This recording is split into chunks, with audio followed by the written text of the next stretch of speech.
how's it going, everyone? Good to see you back again to the Grand Ole Hopry. So we're already to session 3, which is great. I've been having a lot of fun so far recording these episodes. Had 2 really great beers so far, and I'm hoping to continue that with the 3rd beer here, which is from Dogfish Head. This is a brewery from Milton, Delaware. They are known for brewing some of the most extreme beers in all of the world. This one I think is probably one of my favorite. I wouldn't say that it's their most unique, but it definitely has that Dogfish Head stamp on it. It's called the Palo Santo Marron, and what makes this beer so unique is that you have a lot of breweries out there that will go to wineries. They'll also go to like whiskey distilleries, and they'll buy old barrels from them. So much like wineries will age their wines in some type of wood, that's what Dogfish Head has done with the Palo Santo Marron. So what they did is they went down to Paraguay in South America, and they found this really hard wood that I think was really interesting to them. And so what they set out to do was actually build these huge tanks to brew these beers in. So it's not too unlike aging them in barrels. They actually brew it in a wood tank. So that's going to impart some flavors. And we'll go ahead and pop the top on this one. I've kind of let this one set out for about 10 minutes. I think this beer does really well when you let it sit out for a little bit. You don't want it to be refrigerator cold. You don't really want it to be room temperature either.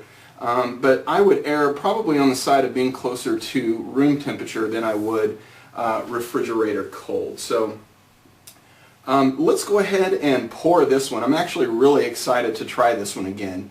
It's been quite a while since I've had it. I do remember not being extremely excited about it the first time. By the 2nd or 3rd time I'd had it, I was really kind of starting to pick up those subtleties in the flavor and really started to enjoy it. Now, I will tell you that this is a 12% alcohol by volume beer. Anybody who knows anything about Dogfish Head knows that their beers are really high alcohol content beers. I'm still waiting for their 19% lager, but hey, who knows if that'll ever happen. If anybody could do it, I'm sure it would be Sam Calagione. So let's go ahead and give this one a pour and take a look at the color and see what we got going on with this one. Alright, once again, not going to pour it all the way to the top. Wow. It's pretty dark. It looks about the same color as, say, a oatmeal stout or even a milk stout or a cream stout. It's definitely dark brown. I mean, it's as brown as you can get just before turning to black. Now the head on it, not too bad of a head. It's actually got some of that roasty hazelnut color head that you find on a lot of the stouts. And man, I'll tell you, this is why I like using these tulip glasses. I mean, it's already pushing those aromas up to my nose. I can smell a lot of what's going on in there. In terms of lacing, I think it probably looks, I mean, it's not strong, believe it or not. It's not as lacy as I thought it might be. But I am getting about, an inch and a half of head on this one. So not too bad. Let's go ahead and put our nose in it and see what we get out of the beer.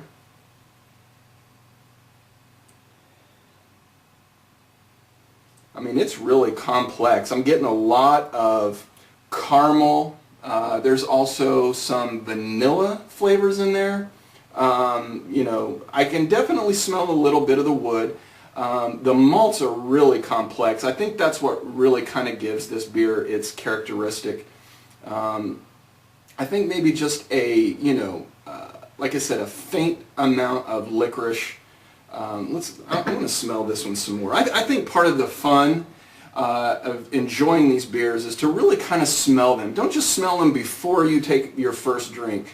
Smell them, take a drink, let it kind of wash over your tongue, go down your throat, smell it again. A lot of times as these beers start to warm up and get closer to room temperature, they really start to take on some different characteristics. So you're not going to get everything that you are going to get from a beer within the first, 20 or 30 seconds. So remember, just keep smelling, keep tasting, keep swirling. If you just want to set it down on a flat surface and give it a soft little twist there, you're going to re-agitate the beer, and you're going to get a nice little bit of head on there. Now eventually it will start to dwindle. That's why I like to also leave some of it in the bottle. Every time I pour a little bit more in, I seem to get a little bit more carbonation back into that beer. So let's go ahead and taste this one.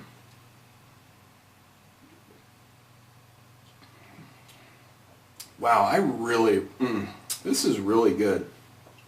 Now on my palate, it does have a slight bit of a coffee flavor. Now, I reviewed the Founder's Breakfast Stout the other day, and that one was just an explosion of coffee. I wouldn't say this one goes that far, but I taste just a little bit of coffee in there.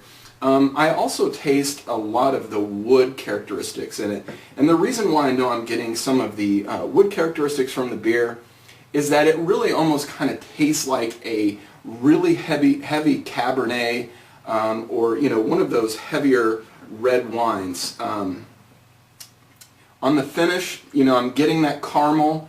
It's really kind of coating my palate well. I mean, I can actually feel a little bit of it on my lips still. It's a big beer.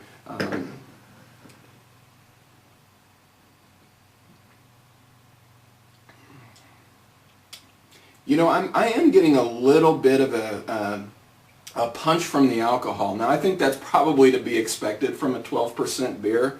It's not knocking me over like some of their other beers. I've had their Dogfish Head 120-minute IPA, and that thing is like drinking model glue. I mean, it is just insane. I think that's about a 21% beer. So this is pretty close, but I'm really not getting, that alcohol burn like I normally would. So I'm going to go ahead and give this one another taste.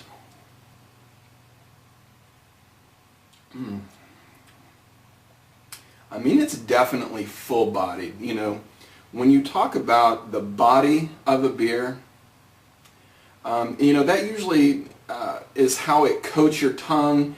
Does it stick to your tongue? Does it kind of coat the inside of your mouth? Or does it just wash down and kind of leave a faint flavor behind? This one really kind of sticks with you, and like most of Dogfish Head's beers, this one's a good sipper. This is definitely something that's good for wintertime. Even fall, like we're in, I mentioned that before.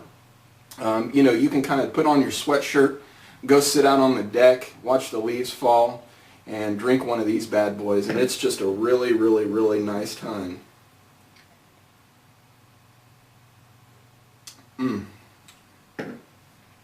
I'm actually probably even drinking this one a little bit fast. I've been known to do that. But I'm going to go ahead and pour the rest of this one in here. Now, I just want to let you guys know that in the Kansas City market where I'm at, this is not available here. Dogfish Head is not available everywhere. I do recommend going on to sites like ratebeer.com, even beeradvocate.com. You can search for these beers. You can find out what states they're available in, and either have one of your buddies bring them back when they go up there, which, hey, I'm known for doing that. The people that know me know, if you're going somewhere where they have beer that I want and you're driving, bring me some back. So go out there and take a look at those websites. Find out where you can get Dogfish Head. I think here in Kansas City, the closest place we can get it is Columbia, Illinois. But anyway, their beers are... for the most part, they're worth searching out. I haven't been excited about every single one of them, but I think this is actually one of my top 2 of their beers. So anyway, thanks again for joining me, and I'm going to sit here and finish this one off, and I may even kick my feet up here in a minute and just kind of reflect on the day, and we'll see you guys next time. Thanks a lot. Bye-bye.